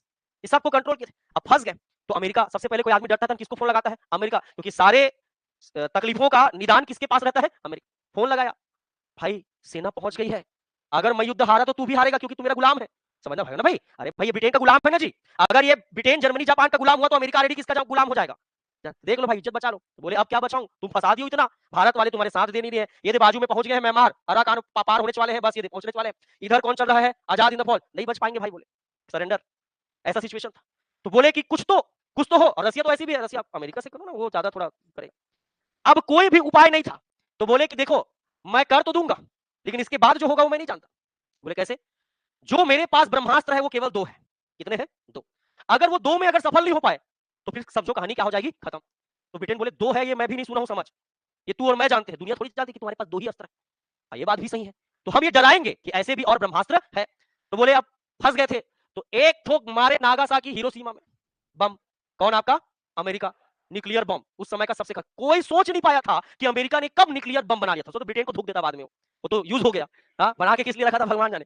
और इसलिए 6 अगस्त और 9 अगस्त को हिरोशिमा और ये क्या है आपका नागासाकी, दोनों में क्या भेज दिया? परमाणु बम। रूस वाला देखते रह गया, ये बोले रॉकेट कहां से आ रहा है, और आज तक अमेरिका ने हमको पता, इसी बात का तो मलाल था रूस को, तभी तो कोल्ड वार छिड़ेगा जस्ट इसके बाद, दोनों लड़ेंगे शक्ति के लिए, समझ में आ रहा है। रूस को इसी बात तक गिल्ट फील था कि अमेरिका ने परमाणु बम को वो करके बना के ये साबित कर दिया कि विश्व की सबसे शक्तिशाली देश है, जो कि रशिया कभी नहीं चाहती थी, क्योंकि ये कैपिटलिज्म पर चलता था और वो सोशलिज्म पर, वो समाजवादी विचारधारा पर चलता था और ये पूंजीवादी, वो चाहता था समाज के लोगों को साथ लेकर चलो, ये चाहता जितना पैसा रहेगा उतना ज्यादा ताकत रहेगा, इसलिए पूंजीवादी और समाजवादी की लड़ाई शुरू होगी और यही से शुरू होता है आपका इकोनॉमी, अर्थव्यवस्था, समझ में आ रहा है। तो यहां पर समझिएगा कि हिरोशिमा और नागासाकी में जैसे ही परमाणु बम गिरा, जापान जर्मनी सरेंडर, क्योंकि डरा दिए, और है बहुत सारा, था तो दो ही ठो, और है बहुत सारा, अगर आप युद्ध को विराम नहीं दिए तो हम पूरा आपका बम से सारे देशों को क्या कर देंगे, समाप्त, सब डर गए। यहां तक पहुंचा जापान जर्मनी क्या कर दिए, सरेंडर, सरेंडर कर दिए बेचारे। ठीक है भाई, आप कैसे करें, आप भी सुने होंगे इसका भयंकर तबाही, आज भी वहां बच्चे जो है विकलांग पैदा होते हैं, उनका प्रभाव आज भी इतना खतरनाक है, उस समय का न्यूक्लियर बम है, आवाज गिरा तो आज का न्यूक्लियर बम, सोच रहे हो ना, समझ में नहीं आएगा। तो इस तरीके से अब देखो, जितना भी जिम्मेदारी था सब किस पर आरोप लग गया, कौन बुलाया था रे जर्मनी वालों को इधर, ये सुभाष चंद्र बोस, पूरा ब्लेम, इसीलिए ब्रिटिश गवर्नमेंट ने कहा ये व्यक्ति चाहिए जिंदा या मुर्दा, और ये चाह रहे थे कि ये जापान जाए और वहां के लोगों को थोड़ा सा सहानुभूति दे, वहां लोगों की रक्षा करे, जैसे ब्रिटिश सरकार ने कहा इसको पकड़ो जिंदा मुर्दा, ये आदमी रहेगा कुछ दिन बाद कुछ कोई और आएगा, समझ में आ रहा है, और इसलिए इसको पकड़ो, ये बेचारा जा रहा था कहां पर, ताइवान, कहां पर आपका ताइवान, और 1945 में इनका प्लान क्या हो गया, क्रैश हो गया 1935 में, समझ में आ रहा है। 1945 में परमाणु बम गिरा, वहां जा रहे थे हैंडल करने के लिए कि ताइवान, जापान के नीचे ताइवान वाली जगह पर इनका प्लान क्रैश हो गया और वहीं पर सुभाष चंद्र बोस क्या हो गए, नहीं रहे। अब वो प्लान उन्होंने जानबूझकर क्रैश करवाया था कि वो कूद गए थे पहले से, ये आज तक की सबसे बड़ी पहेली है जिसे कोई नहीं पूछ पाया। प्रधानमंत्री नरेंद्र मोदी जी भी बोलते सुनना, कहां है हमारे नेताजी, कोई नहीं जानता, कई लोग बोलते उसको देखे हैं बाद में कहीं घूम रहे थे करके, वो आए ही नहीं नजर, कई लोग बोलते जीवित थे, कई लोग बोलते जानबूझ के उन्होंने चक्रव्यूह रचा था, ऐसा सब दुनिया भर का कहानी है, जो भी रहा होगा, पर सुभाष चंद्र बोस की बहुत अहम थी कि थोड़ा सा और अगर समय होता तो वास्तव में भारत क्या हो सकता था, आजाद हो सकता था, जो समय हमको और लगा है वो नहीं लगता। ठीक है, तो ये सारे इसी अधिवेशन से जुड़े हुए हैं, ये आपको याद रखना है, इसी से तो आपको याद रखना है ताइवान नामक जगह पर मृत्यु हुई, आजाद हिंद फौज नाम किसने रखा, सुभाष चंद्र बोस ने, ठीक है, इंडियन नेशनल आर्मी किसने बनाया, राजबिहारी, तो ये 1939 तक की पूरी क्या है, घटना है, 1939 के अधिवेशन, ये उस समय कहानी में छूट जाता है, ये पार्ट जो मैं बता रहा हूं, समझ रहे हैं, इसलिए इतनी बातों को ध्यान में रखना है। ठीक है, तो यहां से कहां से नोट कर रहे थे, यहां से, यहां से पूरा नोट हो गया, चलिए वेरी गुड। अब देखिए 39 तक हो गया, अब देखिए 1940 से 1946, ठीक है, 1940 से 1946, याद रखना इसके बीच में कांग्रेस का कोई भी अधिवेशन नहीं हुआ है, ठीक है, क्यों नहीं हुआ है, क्योंकि ये इस समय हम संविधान की मांग करने में क्या थे, बिजी थे, इसलिए कांग्रेस का कोई भी अधिवेशन नहीं हुआ है,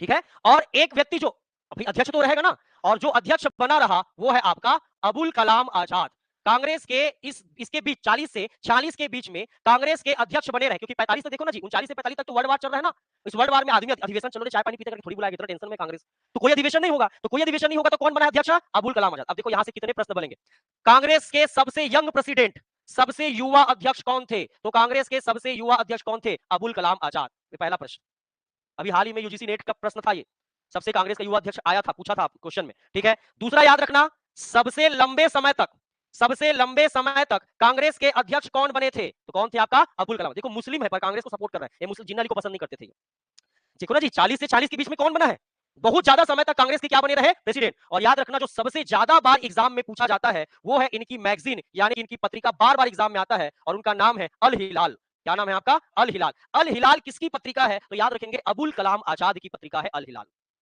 क्लियर है। तीन बातें याद रखो, इस दौरान कांग्रेस का सेशन नहीं हुआ है, अबुल कलाम अध्यक्ष बने रहे हैं, सबसे यंग सबसे कम उम्र में क्या बने थे अध्यक्ष, ये पहले भी और बन चुके हैं ना, अभी नहीं, ये पहले भी बन चुके हैं, उस समय सबसे युवा थे, इस समय तो सबसे लंबे समय तक थे। और इनकी एक मेन आप पत्रिका याद रखो कौन, आपका अल हिलाल, याद रहेगा, ये ऐसा मुस्लिम है जिन्होंने भारत देश के लिए समर्पित है, समर्पण की भावना है। उसके बाद देखिए एक याद रखेंगे 1947, 40 के बाद क्या आएगा 47, तो याद रखना स्वतंत्रता के समय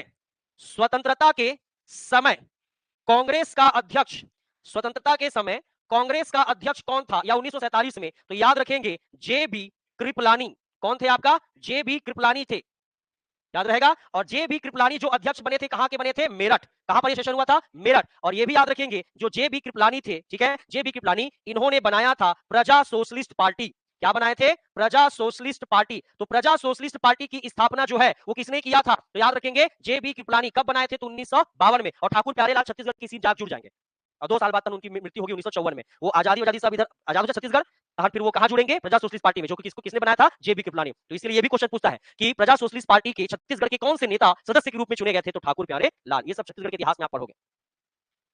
क्लियर है यहां तक? तो याद रखना प्रजासत्ताक तो स्वतंत्रता के समय या विभाजन के समय कौन अध्यक्ष था कांग्रेस का? जेबी कृपलानी। इसी समय 1947 में एक विशेष अधिवेशन भी बुलाया गया था। यह भी मोस्ट इंपॉर्टेंट क्वेश्चन है जी। तो आजादी के समय एक स्पेशल सेशन बुलाया गया था। कहां बुलाया गया था? दिल्ली में। और इसके अध्यक्ष कौन थे पूछेगा तो राजेंद्र प्रसाद। ठीक है, कांग्रेस के 1947 में विशेष अधिवेशन कहां हुआ था? तो पहला दिल्ली, और दूसरा कौन थे अध्यक्ष पूछेगा तो राजेंद्र प्रसाद। कौन थे आपका? राजेंद्र प्रसाद। और आजादी के बाद सबसे पहली बार अध्यक्ष बनने वाले यानी कौन? 1948। ये कहां हुआ था? जयपुर में। कहां हुआ था? जयपुर में। और इसके अध्यक्ष कौन थे? पट्टाभी सीतारमैया। है, मौका मिला देखो इंसान को। ठीक है, पट्टाभी सीतारमैया। पट्टाभी सीतारमैया कांग्रेस के क्या बने थे? अध्यक्ष आजादी के बाद। तो आजादी के बाद या आफ्टर इंडिपेंडेंस या स्वतंत्रता के बाद कांग्रेस का प्रथम अध्यक्ष कौन बना था? तो पट्टाभी सीतारमैया। और ये सेशन कहां हुआ था आपका? जयपुर में। याद रखेंगे पट्टाभी सीतारमैया भी एक राइटर थे और इनकी एक फेमस बुक है जो एग्जाम में पूछा जाता है, हिस्ट्री ऑफ कांग्रेस या कांग्रेस का इतिहास। कांग्रेस का इतिहास नामक बुक किसने लिखा है? तो पट्टाभी सीतारमैया ने लिखा है।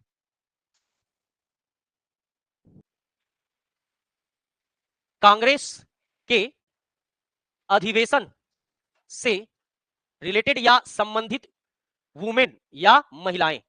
देखो कभी कभी कांग्रेस के अधिवेशन में महिलाओं की भूमिका पूछी जाती है, कौन कौन सी महिलाओं का योगदान कब कब रहा है ये समझिए। और चार प्रमुख अधिवेशन इसके संबंध में याद रखने हैं भाई। ठीक है, चार प्रमुख अधिवेशन। ठीक, सबसे पहला 1890, फिर याद रखना 1917, फिर याद रखना 1925 और फिर याद रखना 1933। ये चार ऐसे अधिवेशन है जिसमें महिलाओं का योगदान बहुत इंपॉर्टेंट है और बार बार प्रश्न बनता है। देखो ये अधिवेशन हुआ है कहां पर? कलकत्ता में, पढ़ चुके हो इसको। ठीक, ये भी कहां हुआ है आपका?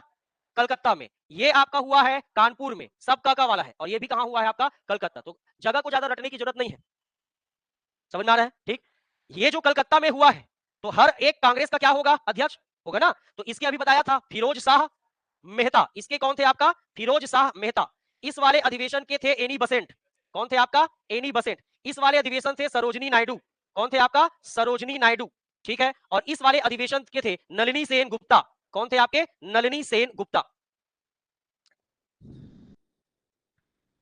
ठीक है, कलकत्ता फिरोज शाह मेहता, ये रहेंगे एनी बसेंट, ये सरोजनी नायडू, नलिनी सेन गुप्ता। प्रश्न कैसे बनेगा इसको सुन लीजिए। देखिए इसमें अध्यक्ष कौन है? फिरोज शाह मेहता।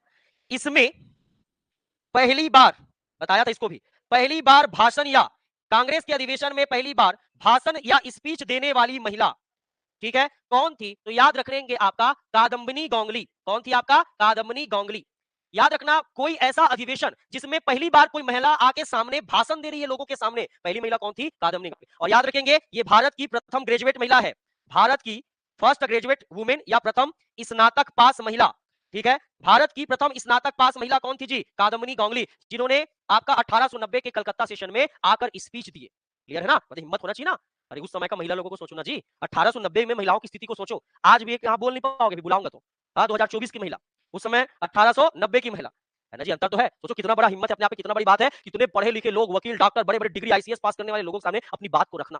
समझ में आ रहा है? इसलिए अधिवेशन क्या हो गया? फेमस हो गया। समझ में आ रहा है?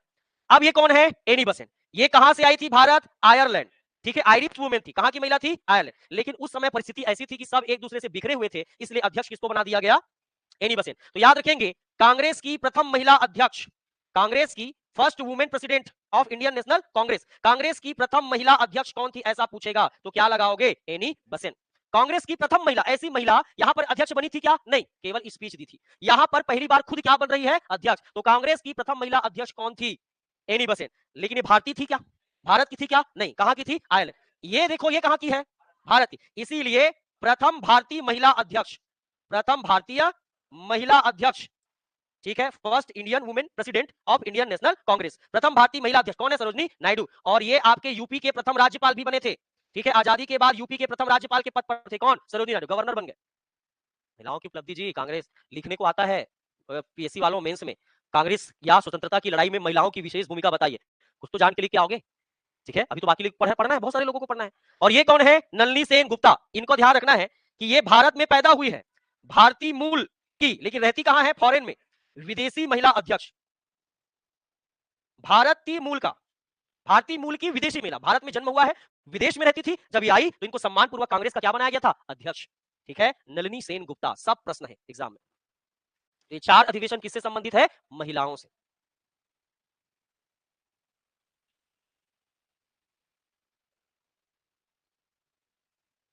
याद रहेगा? बना लोगे ना? बढ़ू आगे?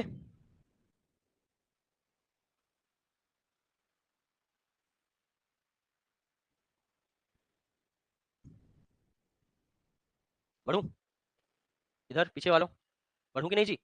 चलिए अब देखिए, ठीक, ये आपका राष्ट्रगीत और ये आ जाएगा आपका राष्ट्रगान। ठीक, ये आपका क्या हो जाएगा, जन गण और आपका मन। ठीक, और ये क्या हो जाएगा, वंदे मातरम। ठीक है, देखिए ये कब आपका गाया गया था, 1896, और ये आपका 1911। ये वाला भी सेशन कहां हुआ था, कलकत्ता में, और ये वाला भी सेशन कहां हुआ था, कलकत्ता में। तो देखो सबसे पहली बार राष्ट्रगीत कौन से अधिवेशन में गाया गया था, 1896। सबसे पहली बार राष्ट्रगान कब गाया गया था, 1911। ठीक है, उस सिचुएशन को समझेंगे, जॉर्ज मेरी, जॉर्ज पंचम, रानी मैरी, ये लोग सब आएंगे, तो उसके सम्मान में ये बताने के लिए, राष्ट्र को बताने के लिए गाया जाएगा। अब देखिए हर आपके सेशन का अध्यक्ष है, तो ये भी पूछा जा सकता है कि जिस समय पहली बार आपका राष्ट्रगीत गाया गया था उस समय कौन अध्यक्ष थे, तो याद रखेंगे कौन थे, रहीम तुल्ला सयानी।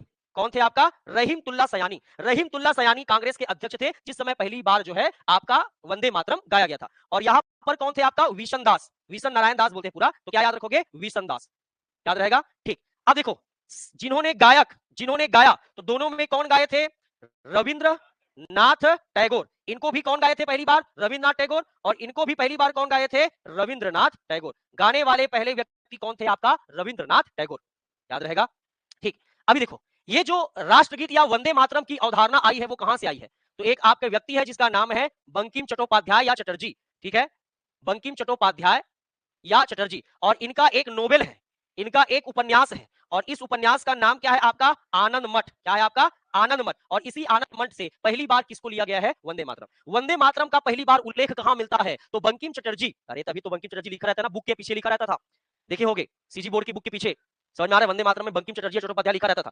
तो इनके द्वारा लिखा गया उपन्यास आनंद मठ में ही, इनके द्वारा जो उपन्यास या आप लिखा गया आनंद मठ में, इस वंदे मातरम को लिखा गया पहली बार, जिसको गाया पहली बार किसने था, रविंद्रनाथ टैगोर। और सेम आपका जनगण मन देखोगे तो ये आपका कौन सा, देवेंद्रनाथ टैगोर। कौन है आपका, देवेंद्रनाथ टैगोर। और देवेंद्रनाथ टैगोर की एक मैगजीन में जनगण मन का उल्लेख है, और उसका नाम क्या है आपका, तत्वबोधिनी। क्या नाम है आपका, तत्वबोधिनी। तत्वबोधिनी पत्रिका में पहली बार जनगण मन का उल्लेख मिलता है। वंदे मातरम का पहली बार उल्लेख आपका आनंद मठ से मिलता है। और याद रखेंगे कि ये दोनों जो है भारत के राष्ट्रीय गीत में या आपका गरिमा में प्रतीक के रूप में शामिल है। और इसे संविधान द्वारा कब स्वीकार किया गया था, तो याद रखेंगे संविधान सभा ने इसे कब स्वीकार किया गया था, या भारत ने इसे कब स्वीकार किया, तो कब आपका 24 जनवरी 1950। याद रखना 24 जनवरी 1950 को इसे राष्ट्रगीत और राष्ट्रगान के रूप में भारत में क्या कर लिया गया था, स्वीकार कर लिया गया था भारत के लोगों ने अपने संविधान। इसीलिए आप देखोगे फंडामेंटल राइट्स में कहा गया है कि जब भी भारत का राष्ट्रगीत या राष्ट्रगान चलेगा तो आपको उठकर या खड़े होकर क्या करना है, सम्मान करना है। ठीक है, ये डला हुआ है। तो 24 जनवरी 1950 को इसे स्वीकार करके 26 जनवरी 1950 को भारत का संविधान क्या कर दिया गया था, लागू कर दिया गया था।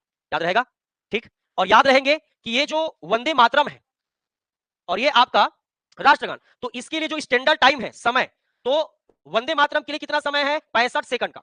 एक स्टैंडर्ड, भाई किसी भी कविता को गाने या किसी भी गीत को गाने के लिए एक स्टैंडर्ड टाइम होता है, मानक समय होता है, तो ये कितना है आपका 65 सेकंड, 1 मिनट 5 सेकंड। और जबकि इनके लिए जो समय दिया गया है वो कितना है आपका 52 सेकंड। इनके लिए जो मानक समय तैयार किया गया वो कितना है आपका 52 सेकंड। 52 सेकंड का राष्ट्रगान होता है और 65 सेकंड का राष्ट्रगीत होता है। तो ये राष्ट्रगान और राष्ट्रगीत से संबंधित अधिवेशनों को समझिएगा। अधिवेशन में राष्ट्रगान और राष्ट्रगीत को डिटेल बताने का मतलब ये था कि जब प्रश्न बनेगा तो कुछ भी पूछा जा सकता है, इसका मानक समय इतना है, पहली बार इसे रविन्द्रनाथ टैगोर ने गाया था, पहली बार इस अधिवेशन में गाया गया था, जिस समय गाया गया था उस समय अध्यक्ष ये थे, इस प्रकार से प्रश्न पूछे जा सकते हैं।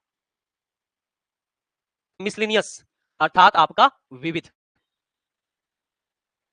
कुछ मिस्टेक हो गया क्या फिर से?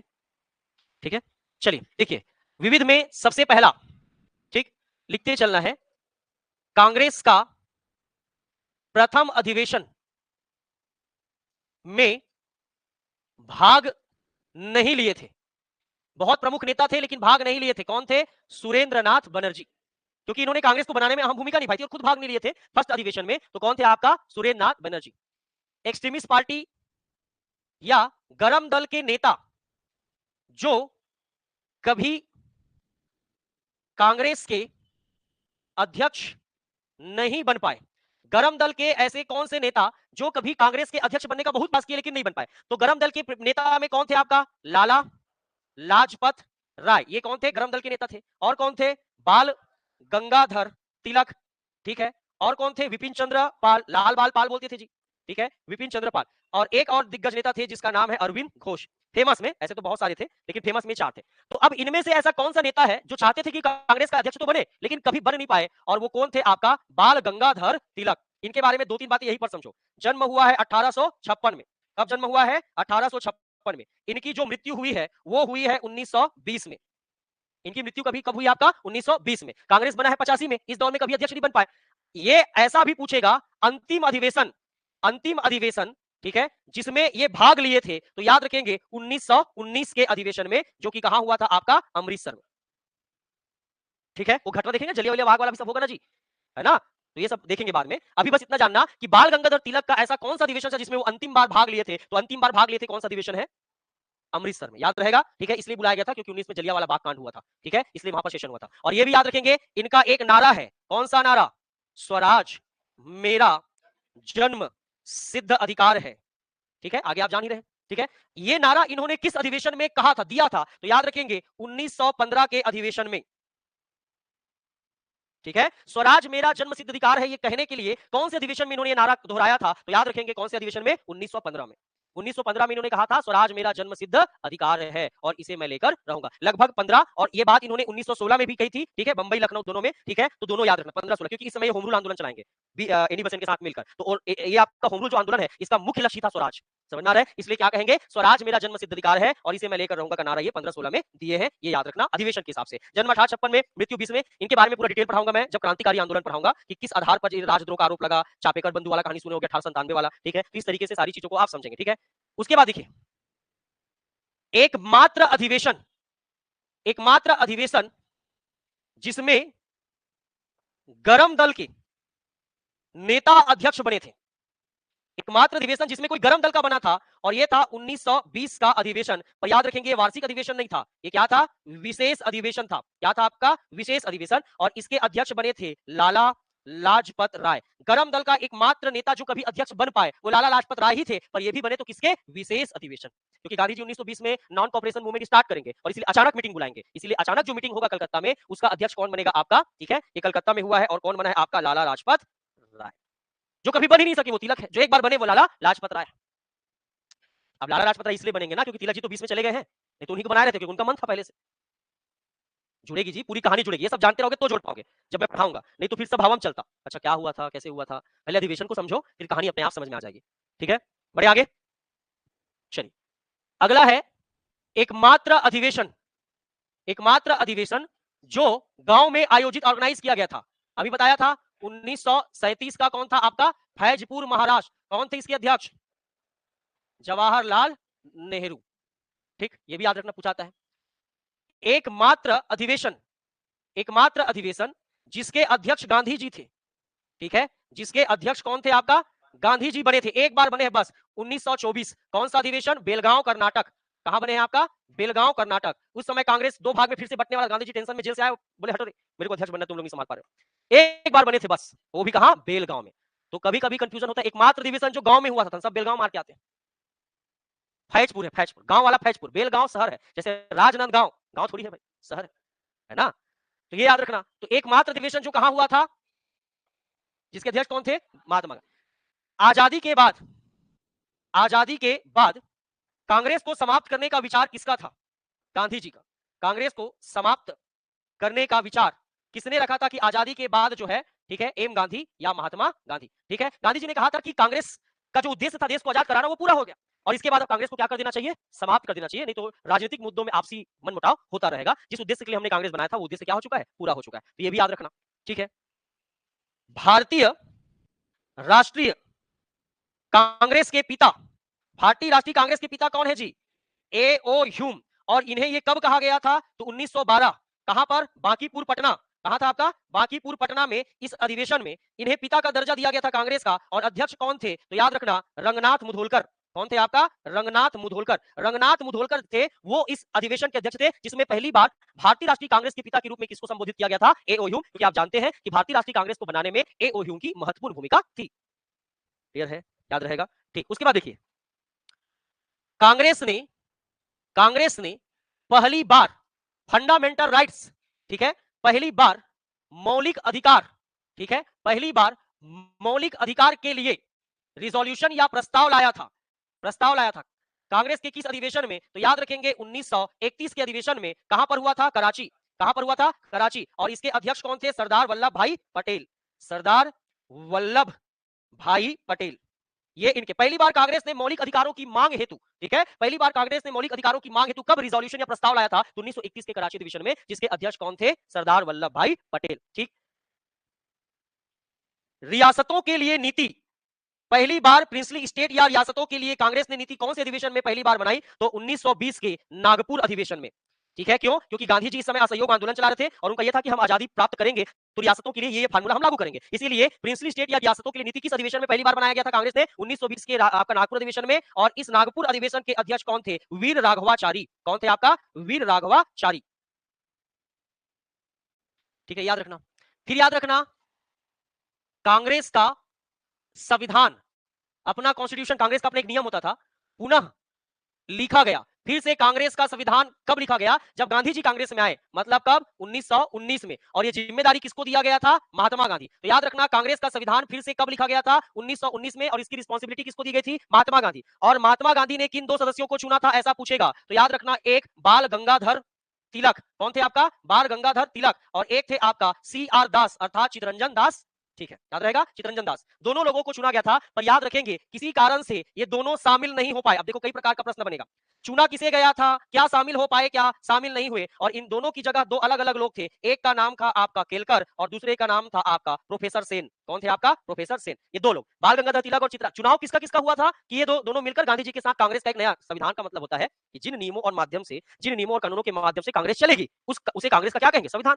तो कांग्रेस का संविधान पहले इन लोग लिखे थे अपने हिसाब से, ऐसा बैठक होगा, ऐसा बहस नहीं करेंगे, ऐसा अध्यक्ष का चुनाव होगा। उसको गांधी जी ने फिर से लिखा कब? 1919 में। 2 सदस्य चुने गए थे साथ में बैठा के लिखने के लिए, लेकिन ये दोनों शामिल नहीं हुए। बाद में कौन-कौन इनकी जगह लिए? केलकर और प्रोफेसर सेन। याद रहेगा? ठीक। उसके बाद देखिए,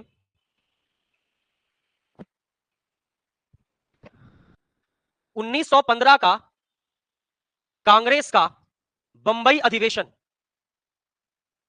कांग्रेस का बंबई अधिवेशन, ये क्यों इंपॉर्टेंट है? क्योंकि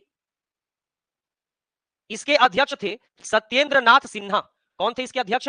सत्येंद्र नाथ सिन्हा। जा रहे हो नहीं, पहला ICS पास। ठीक है, सत्येंद्र नाथ सिन्हा। इसमें यह था कि इस अधिवेशन में चाय पानी पीने कौन पहुंचे थे? बंबई के गवर्नर। और बंबई के गवर्नर का नाम था विलिंगटन। कौन था आपका? विलिंगटन। तो कांग्रेस का ऐसा कौन सा अधिवेशन था जिसमें वहां के गवर्नर ने भाग लिया था? तो 1915 के कांग्रेस का बंबई सेशन, जिसमें बंबई के गवर्नर विलिंगटन ने क्या लिया था? भाग लिया था। ये सभी कांग्रेस के महत्वपूर्ण अधिवेशन है जो कांग्रेस को पढ़ते पढ़ते छूट जाता है, जिसे आपको अलग से नोट्स बना के रखना पड़ेगा।